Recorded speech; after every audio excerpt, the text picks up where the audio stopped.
Hi, my name is Matt and I'm doing a series of videos to try and help people with their Zycoo IP-based bell paging and emergency notification system so they can support themselves and don't need as much help from their supplier or their IT professionals.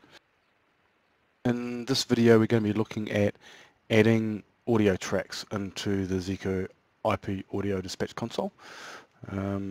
So that you can use them for emergency sounds, bells, notifications, etc.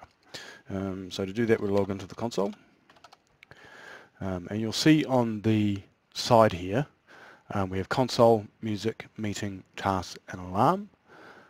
We're going to be looking at music today.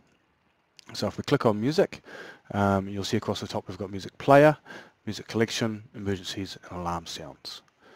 So we're going to start with music collection. So if we click on music collection, you'll see on the right hand side we've got a list of file names, and then on the left hand side we have upload and text to speech. So to upload a track that you've already created or downloaded or whatever, you can either drag and drop them into this area here, or you can click on that and then navigate to where you have them on your computer. I wouldn't recommend dropping in too many songs at a time, just seems to struggle with if you're dropping in 50 or 60 at a time, but other than that you should be fine. And then they will show up here once they've been dropped in. You can also use text to speech, so you can click on that and you can create some text, convert it to speech and have a listen, and you can use that as well as one of your notifications or bells, etc. You will also see up top if you hit the little arrow that there's a record a message option. So once that's selected, you can hit start and you can record a message that you want to have as a notification. You can hit stop. Then if you hit play pause, that will play so you can have a listen. Hit start and you can record a message that you want to have as a notification. You can hit. So if you're happy with that, then you can give it a file name and then confirm it and it'll transfer over to here. Otherwise you can re-record it. Or just leave.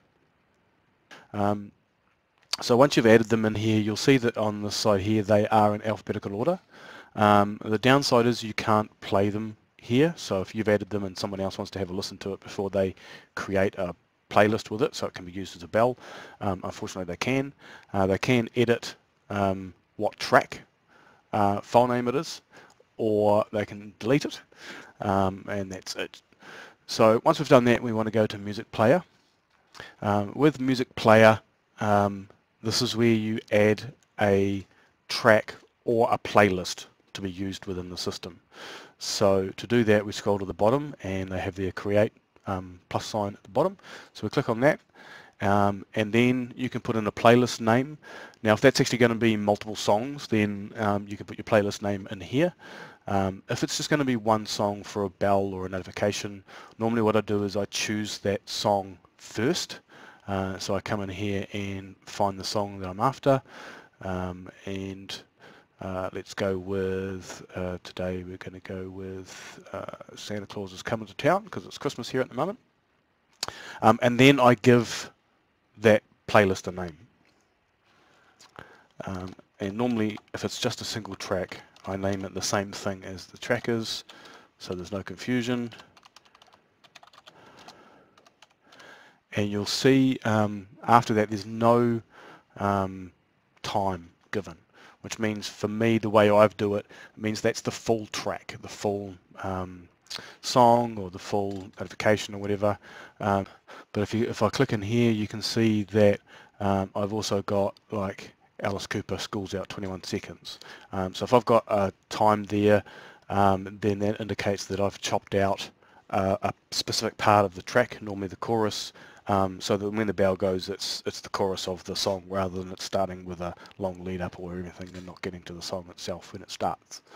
And once you've done that, you can add a remark, but I never do, and you can just hit save. And then that gets added here. Now you will notice that this is not in alphabetical order.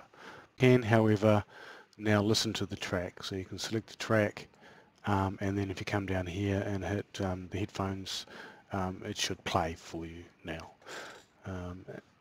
And then we can go to alarm sounds, And that's the same feature but for emergency alarm sounds. So you can upload sounds here, they'll become available to your emergency sounds. You can also do a text-to-speech here as well, it works the same. And once you've added those, you can go to emergencies and you'll see there is a certain number of emergencies there. You can't add or delete those emergencies or in fact even rename them at this point. I am talking to Zycoo about that because I think it'll be essential to have the emergencies renamed as to what sort of emergency they are rather than just saying emergency 1, 2 and 3. We probably don't need an air raid here in New Zealand, but we could do with a lockdown one. But once you've uploaded your alarm sounds, you can then choose one, for argument's sake, landslide, and you'll see that within the landslide there's just a bell. If we hit edit, we can add tracks, delete tracks as needed, and then we can enable it. And if we enable it, it'll then show up in the list of options when we click on alarms. If we disable it, then it won't show up on the list. So you don't have to have all that long list of alarms showing when you choose to select an alarm. You can have just one or two in there if necessary. So I'm just going to cancel that right now. The other thing I mentioned about Music Player is that you can actually, when you create a playlist, you can actually select multiple tracks and then you can have that as an actual playlist that you play, for argument's sake, at lunchtime to the school. And so once you've done that with your players and your emergencies, when you go to tasks or console, those options become available. So you'll see here, if I select the wall speaker, I can send that alarm to the wall speaker. When I click on alarm, the options that I have enabled will show up here, and then I can click on that option to send out to that classroom. And if we go to tasks, when we go to new task and we go to add music, the music collection things that we've added, the music player options will be there available for us to create a task. But I'll go over those in a different video. So that's how you add music to your system. One last thing is the music that you add, it needs to be an MP3, but it also needs to be an MP3 that has a frequency of 44,100 kilohertz, which is standard MP3, so if that's where you're uploading, that's fine. If you've cropped it or extracted it from a video, then it's possible it's extracted at 44,800 kilohertz, which won't work with the system. So you'd need to convert it to 44,100 kilohertz. So if you're troubleshooting and you have a track that doesn't play through the system, although it's uploaded, that would be the first thing that I would check. And that covers that. Thanks very much.